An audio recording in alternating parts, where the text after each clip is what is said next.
कहते हैं पॉलिटिक्स में परसेप्शन का बहुत महत्व होता है। वोटरों के दिमाग में अगर एक पार्टी या नेता को लेकर अच्छा परसेप्शन बन जाए तो समझिए उसकी जीत पक्की है, और परसेप्शन खराब बन गई तो हार तय है। 2004 में कांग्रेस का हाथ आम आदमी के साथ का नारा देकर कांग्रेस ने बीजेपी के शाइनिंग इंडिया की हवा निकाल दी थी। तब कांग्रेस के इस स्लोगन ने लोगों को कांग्रेस से जोड़ा था। 2014 में बीजेपी ने मनमोहन सिंह की सरकार के खिलाफ इसी परसेप्शन को बड़ा औजार बनाया, और अब विपक्षी गठबंधन को इंडिया नाम देकर राहुल गांधी ने ऐसा ही दांव चल दिया है। राहुल की इस चाल को बीजेपी के राष्ट्रवाद के एजेंडे को काउंटर करने की कोशिश के तौर पर देखा जा रहा है। इंडिया यानी Indian national democratic inclusive alliance. अब चुनाव में बार बार इंडिया शब्द सुनाई देगा जिसमें राष्ट्रवाद की तस्वीर होगी। इस नाम के पीछे विपक्ष की एक और सोच है जो कहीं न कहीं बीजेपी के लिए मुश्किलें खड़ी कर सकती है।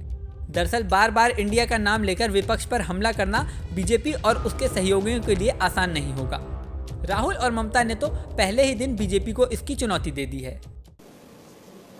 ये लड़ाई ऑपोजिशन और बीजेपी के बीच में लड़ाई नहीं है। देश की आवाज को दबाया और कुचला जा रहा है। ये देश की आवाज के लिए लड़ाई है, और इसीलिए ये नाम चुना गया, Indian national developmental inclusive alliance,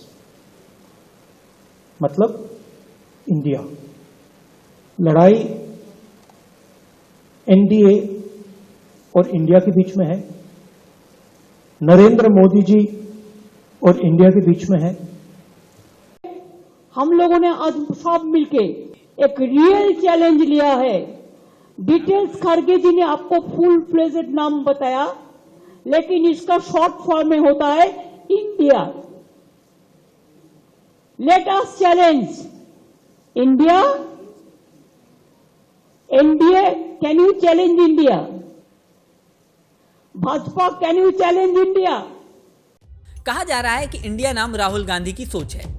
पिछले कुछ दिनों से राहुल के जो बयान आ रहे हैं उसमें इसकी छाप साफ दिखाई दे रही है। राहुल बार बार भारत जोड़ने और नफरत के बाजार में मोहब्बत की दुकान खोलने की बात कह रहे हैं। पॉलिटिकल पंडितों का कहना है कि इस नाम की कल्पना राहुल गांधी को भारत जोड़ो यात्रा के समय ही हो गई होगी। कन्याकुमारी से कश्मीर तक 3000 किलोमीटर लंबी भारत जोड़ो यात्रा पर राहुल जहां गए वहां बस एक ही बात कही, भारत जोड़ने निकला हूं। इंडिया नाम के पीछे राहुल की एक और सोच है। कांग्रेस की अगुवाई वाले पुराने विपक्षी गठबंधन का नाम यूपीए यानी यूनाइटेड प्रोग्रेसिव अलायंस था। इस नाम से 2004 और 2009 वाले गठबंधन का एहसास होता था।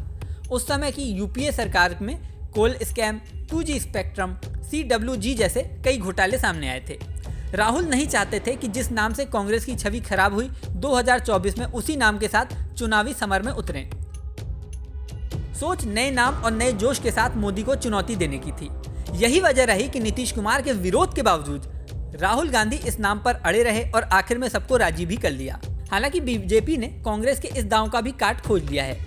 बीजेपी और उसके सहयोगी नेताओं की अपील है कि इंडिया नाम अंग्रेजों का दिया हुआ है, जिससे गुलामी वाली मानसिकता झलकती है, इसलिए अब लड़ाई इंडिया और भारत की होगी।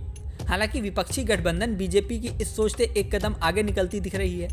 न्यूज एजेंसी पीटीआई ने सूत्रों के हवाले से बताया है कि इंडिया का टैगलाइन होगा, जीतेगा भारत। अब ये देखना होगा कि इंडिया और भारत दोनों समाहित होने के बाद बीजेपी और उसके सहयोगी विपक्षी एकजुटता पर किस तरह हमला बोलते हैं।